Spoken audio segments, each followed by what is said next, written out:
lo que hemos visto fue el fruto del esfuerzo de muchos de ustedes. Me ponía a pensar, toma asiento, vamos a compartir la palabra. Me ponía a pensar que a veces no nos damos ni cuenta nosotros mismos de todos los recursos o el potencial que tenemos. A veces nos menospreciamos tanto, pero ver dos obras de arte como la que hemos vivido el jueves, el viernes, gente tan impactada, la presencia de Dios moviéndose, dijimos, wow, pensar que uno puede limitar a Dios en su casa, viéndolo por televisión, pero hubo gente que pagó el precio, que es el hermano que tenés ahí al lado, hubo gente que entregó recursos, que se la jugó por el Señor, que clavó su vergüenza en la cruz, porque a quien no le da vergüenza vestirse aún con una túnica. A mí es el primero que me da vergüenza, ¿sí? Pero la gran motivación era uno más que conozca de Cristo.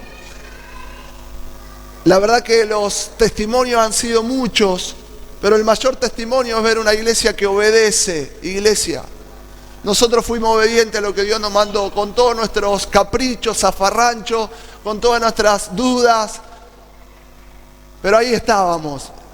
Y la verdad que quiero felicitarle como pastor, ¿sí? Felicitarles. Creo que comenzamos algo nuevo. Comenzamos algo nuevo y tal vez no nos dimos cuenta o no nos damos cuenta del impacto que hemos provocado en el mundo espiritual. No nos damos cuenta de las repercusiones, porque de eso se encarga Dios. Nosotros teníamos que ser obedientes. Así que date un fuerte aplauso, dale un fuerte aplauso a la iglesia, que es Cristo en medio de ella. Ahora sí, iglesia. Escuchemos la palabra así con atención y disfrutemos de este tiempo. En febrero del año 1991, la señora Ruth Dillow estaba en su casa y de repente sonó el teléfono. Eran noticias del Pentágono. Su hijo Clayton había caminado en un terreno minado y explotó una de esas minas, murió y no se pudieron juntar sus restos. Ella se enfermó, obviamente, al recibir esta mala noticia, no quería comer, solo quería llorar, ¿sí? Y se entregó a la depresión. Ya nunca volvería su hijo a casa y nunca más lo volvería a ver. 3 días después, Ruth Dillow recibió otra llamada telefónica. Estas son las palabras que escuchó: mamá, estoy vivo. Al principio Ruth no podía creer lo que oía, pero la voz de su hijo, luego de escucharla, empezó a brincar de gozo y a reír, y de tanta alegría que inundó su corazón y, por supuesto, volvió a vivir en vida. Este día, vos y yo, como hijos de Dios, celebramos una fecha histórica o una fecha simbólica que nos hace recordar la resurrección de nuestro Señor Jesucristo. Diga conmigo, Él vive. Él vive, Él ha resucitado. Los musulmanes, ¿sí?, con gran orgullo presentan los restos de su gran profeta Mahoma.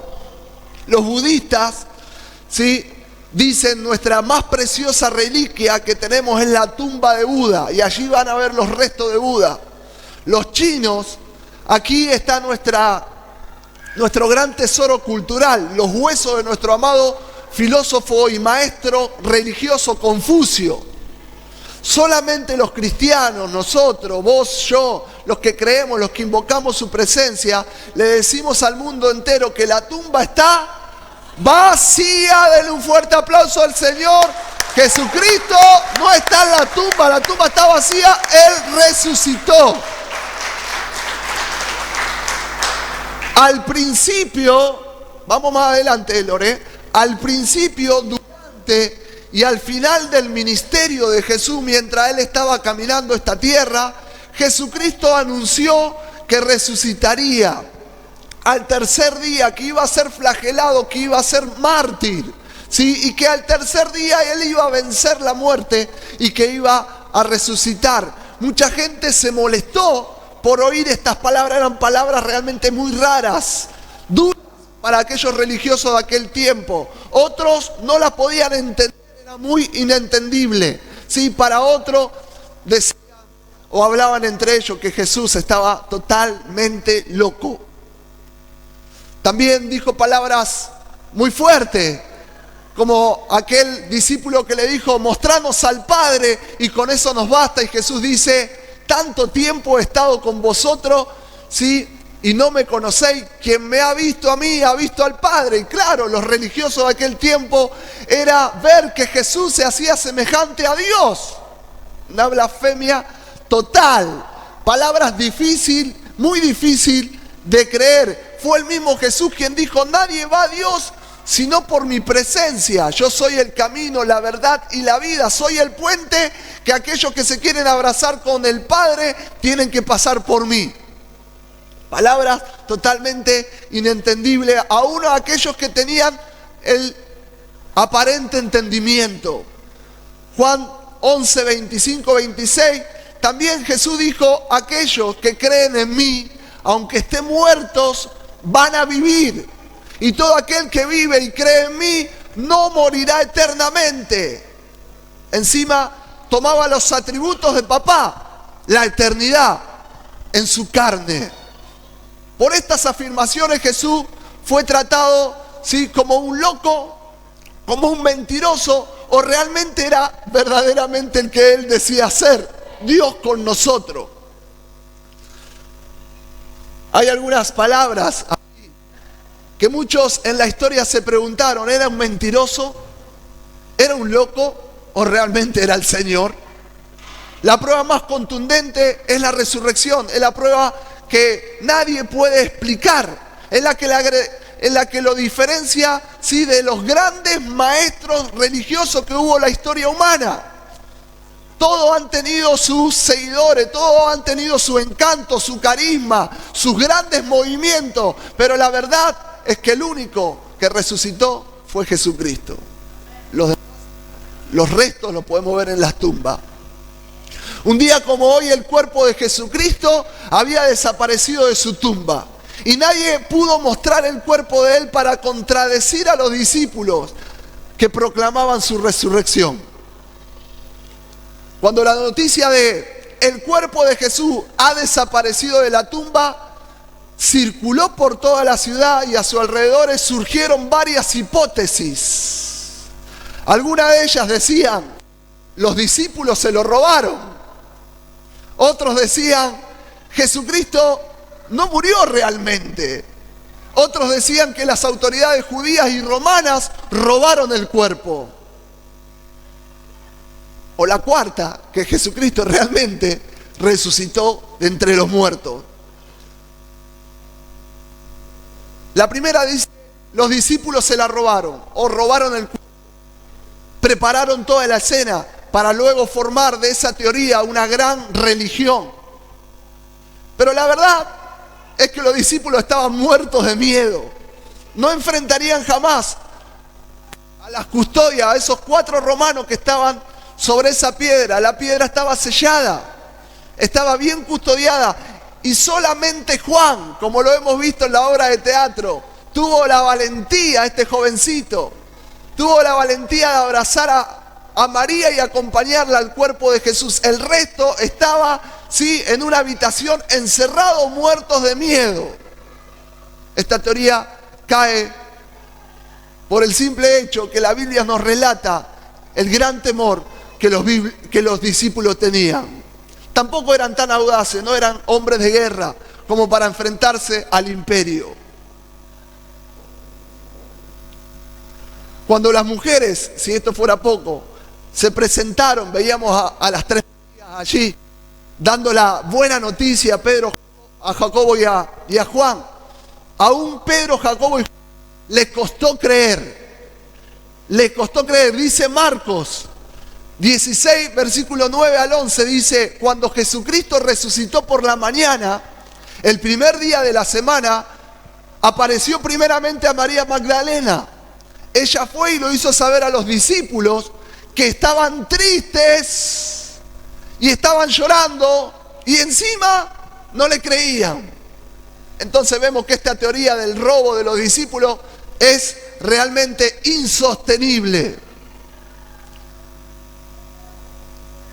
La segunda teoría o hipótesis que se levanta para refutar y decirle a la gente que la religión cristiana es un gran engaño es que los judíos robaron, no solamente los judíos, sino en acuerdo con los romanos robaron el cuerpo. Pero esta teoría es falsa, ¿sí? Robar el cuerpo de Jesucristo, aun cuando lo roben los propios fariseos, saduceos o la cúpula religiosa o los propios romanos, era aumentar la credibilidad de esta secta.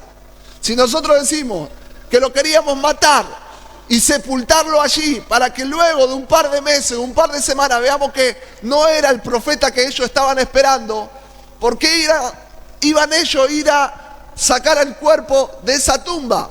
Lo que iban a hacer era provocar que mayores seguidores crean que él había resucitado. Entonces lo que ellos más querían era sellar esa tumba, que los custodios, porque fueron los mismos judíos que le dijeron a los romanos, queremos que les custodien esta tumba, porque él dijo estas palabras y los seguidores están esperando. Y los custodios, por orden de Pilato, custodiaron hasta el tercer día, que hubo un gran terremoto y un ángel abrió, ¿sí?, la tumba, y cayeron casi muertos estos 4 soldados que estaban preparados, ¿sí?, para dar su vida si venía alguno a querer robarse el cuerpo.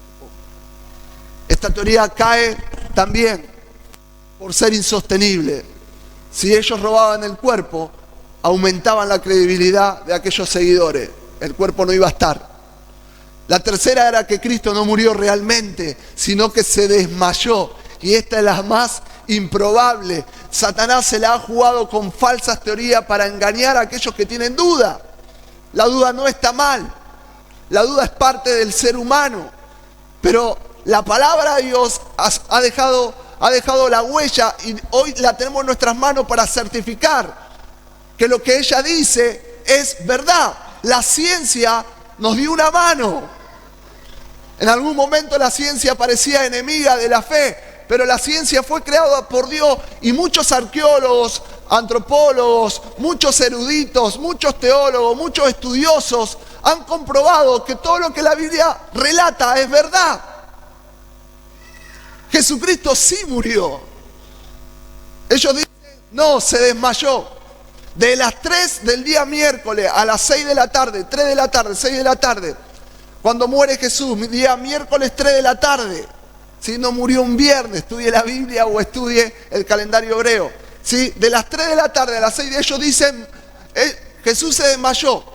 Pero era tan cruel el método de la crucifixión que no podían ni respirar el reo que estaba colgado. Es más, la muerte tenía que ser agonizante. En la antigüedad, los griegos habían inventado el empalamiento o el empadamiento, lo mismo. Se tiraba al reo o al rebelde y era traspasado. Pero como era un método muy rápido de sufrimiento, por así decirlo, el romano se le ocurre una mayor idea: vamos a crear la crucifixión para que se cumpla lo del profeta Isaías 700 años antes, que dice que el Mesías iba a estar colgado en un madero. Dios tenía todo el tiempo de la historia humana en sus manos, como lo tiene en tu vida y como lo tiene en la mía. Hay cosas que suceden y yo no lo sé. Dios tiene el tiempo, Él es el Señor de la historia, Él es el Señor de los tiempos. Y se creó la crucifixión para que aún respirando sea tan doloroso. Si Jesús se hubiese desmayado, hubiese muerto, porque el diafragma hubiese apretado el pulmón y hubiese muerto asfixiado. Pero aún era tan cruel la muerte y eran tan profesionales los romanos que veíamos recién en la obra de teatro como Lautarito, como un romano, le clavaba una lanza para certificar la muerte. Y dice la Biblia que salió agua y salió sangre. Un corazón que explotó de agonía. No tiene vida. Pero si esto fuera poco, esas 3 horas, ni hablar del flagelo que ha recibido, de la carne viva, de ver sus costillas, de tener horas y horas de ayuno sin comer ni beber, fue puesto en una tumba por 3 días. ¿A dónde Dios iba a sacar la fuerza? Naturalmente hablando, humanamente hablando, para correr una piedra sellada y enfrentarse a 4 romanos. Imposible. Jesucristo murió. Y los romanos certificaban su muerte porque eran profesionales de la muerte. Cuando lo bajaron de la cruz, estaba muerto. no podía estar 3 horas sin respirar delante de un soldado romano. La única teoría que nos queda es que Jesucristo resucitó realmente. ¿De qué me sirve creer en Jesús? ¿De qué me sirve? Lo primero es que su vida nos marca un nuevo comienzo para la historia humana, una nueva oportunidad. Todos aquellos que abrazamos a Jesús, nos abrazamos a una nueva vida. La palabra dice que aquel que está en Cristo, nueva criatura es. Las cosas viejas pasaron, he aquí, son todas hechas nuevas. Hay un antes y un después de la cruz de Cristo. Si no, mire su almanaque, mire su calendario. Antes de Cristo, después de Cristo. Cristo marcó una nueva etapa, una nueva dispensación para la historia humana. Tenemos una nueva oportunidad. Y si vos estás aquí, hoy la cruz de Cristo nos da una nueva oportunidad. Dice la palabra, así como Cristo resucitó de los muertos por la gloria del Padre, así también nosotros andemos en una nueva vida. Romanos 6:4. Lo cierto es que tenemos poder en esa nueva vida. Sí, vos, yo, tenemos poder para ser transformados, para aquietar y sujetar esa vieja naturaleza que Ezequiel nos decía y empezar a crecer, empezar a alimentar, empezar a desarrollar esa nueva naturaleza que Dios nos da en esta nueva vida. Vos y yo seremos transformados de gloria en gloria, porque hay una nueva vida en nosotros. Y ese poder nos da la victoria frente a toda tentación, frente a todo vicio, frente a toda actividad que vos sabés que la estás pifiando. Desarrollá tu nueva vida en el Señor, desarrollá la oración, desarrollá el ayuno, desarrollá la lectura. Pastor, yo vengo a la iglesia pero nada cambia. Es que no cambió tu corazón. Porque si tu corazón cambia, cambia todo el resto. Quien gana tu corazón, ganó tu vida. Si Jesús ganó tu corazón, cambiará toda tu vida. Jesús es real, Jesús vive. Y aquellos que lo experimentan en vivencia propia son transformados de gloria en gloria. Dice la palabra de Dios, 1 Corintios 1:18. Pablo, un hombre transformado por el Espíritu Santo de su interior, un hombre que era un asesino, un hombre que perseguía a la iglesia. Jesús se le aparece y le dice, Pablo, ¿por qué me perseguís?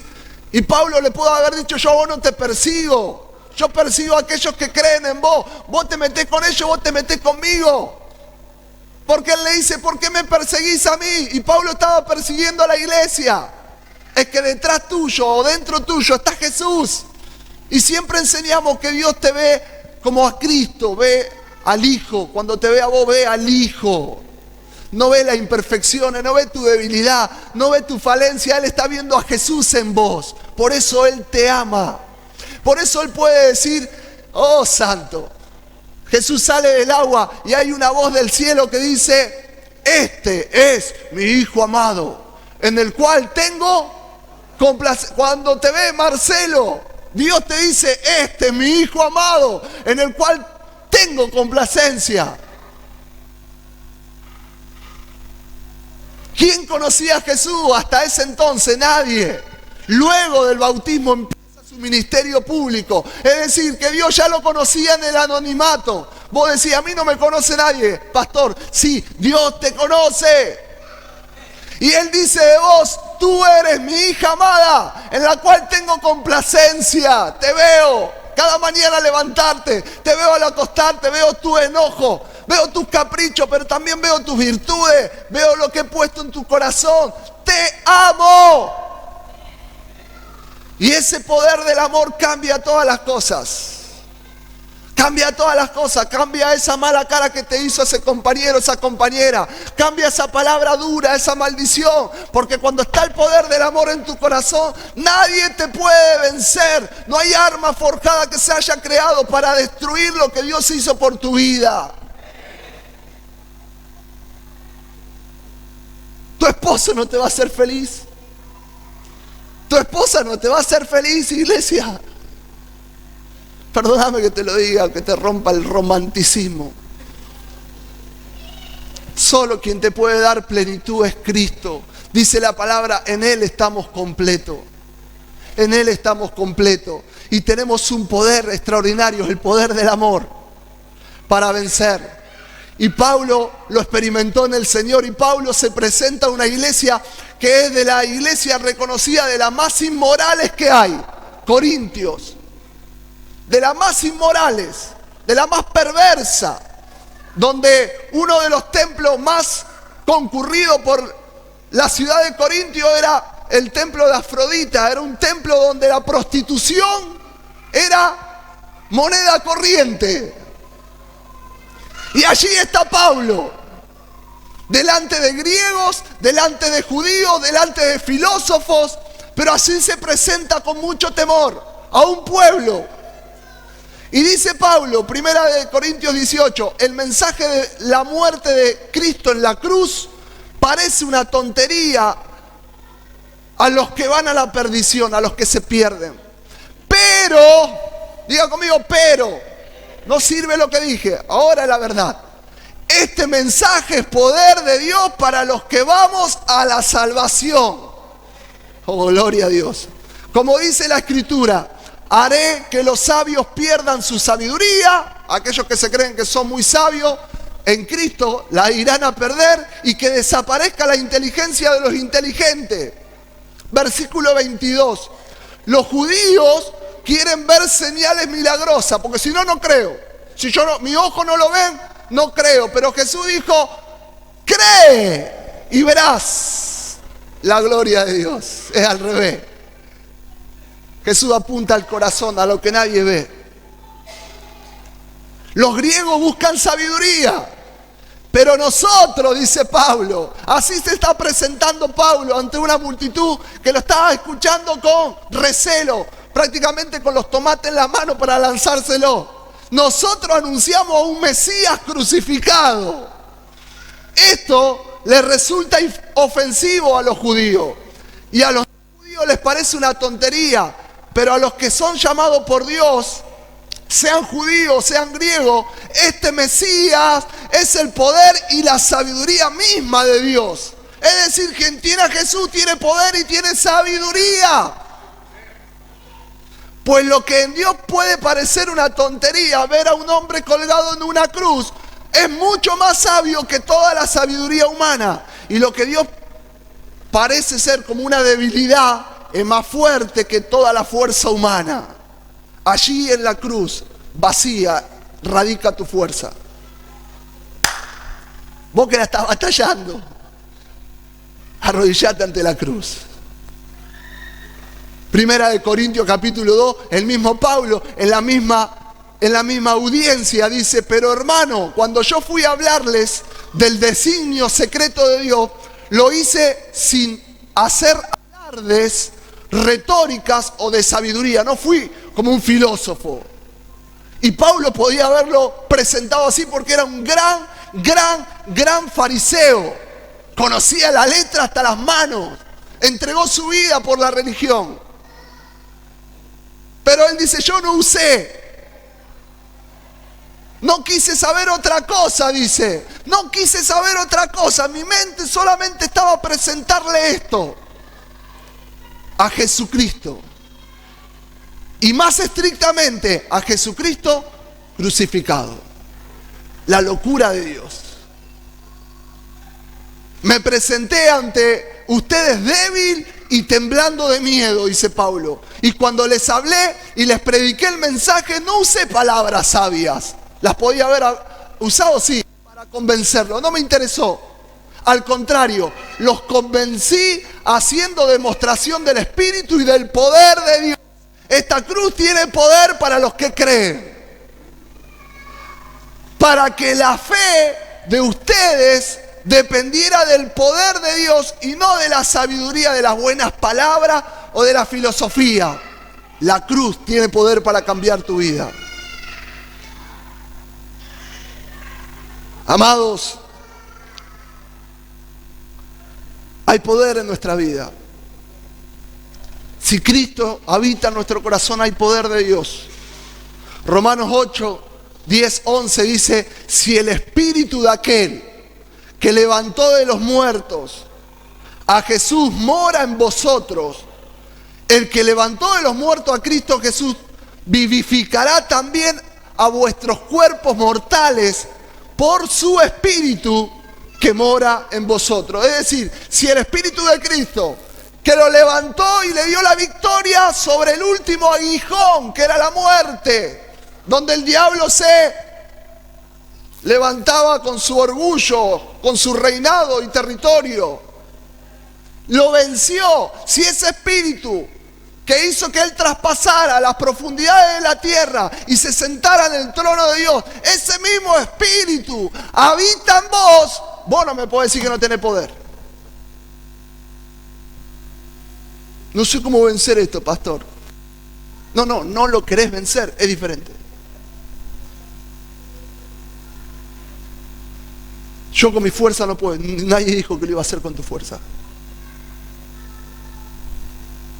Y lo tercero, iglesia, que Jesucristo resucitado nos da una firme esperanza. Tenemos esperanza. Vos y yo no somos el más acá. Vos y yo caminamos el más acá, pero somos del más allá. Vos y yo somos ciudadanos de los cielos. Iglesia, tuvimos un fin de semana impactante con 2 Vía Crucis. ¿Valió la pena? Claro que sí, si no somos eternos. En algún momento iremos con Él, la eternidad la tenemos en Él, pero vos, tu tiempo en esta tierra tiene días contados. Hiciste lo que tenías que hacer, o vos creés que tu juventud te va a durar para siempre. En algún momento te encontrarás con la misma muerte, y la misma muerte, sierva del Altísimo, te llevará al trono de Dios. La vida pasa, pero vos y yo tenemos esperanza. Vos y yo tenemos vida eterna. Aquellos que se nos adelantan, podemos darle gloria a Dios de que no van a volver más, pero que nosotros vamos a ir con ellos. Primera de Corintios 15:20 dice: pero ahora Cristo ha resucitado de entre los muertos y llegó a ser primicias de los que murieron. Él es el primero que abrió la matriz a una nueva vida, que abrió los cielos para que muchos hijos vengan detrás de Él. En esos muchos hijos está tu vida, está tu hijo, está tu nieto, está tu abuela, está tu bisabuelo que no lo conociste tal vez, pero que creyó en el Señor. Vos y yo tenemos esperanza. Amada iglesia, Romanos 10, versículo 9 nos dice: si confesares con tu boca que Jesús es el Señor y creyeres en tu corazón que Dios te levantó de los muertos, serás salvo.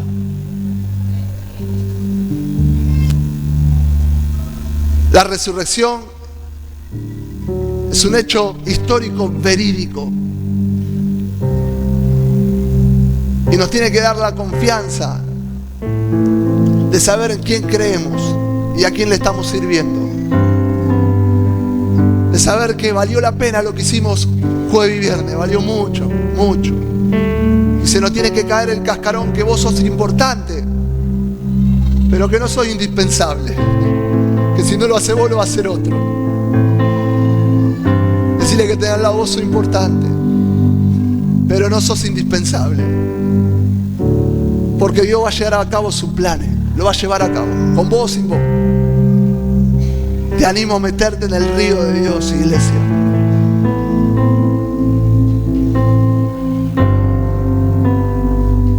No te acuses más si tu Dios no te acusa. No te condenes más si Dios no te condena.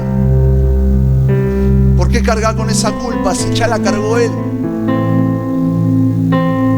Empezá a mirar a esa cruz, empezá a recordar que la tumba está vacía, que Él está con vos, que Él está vivo.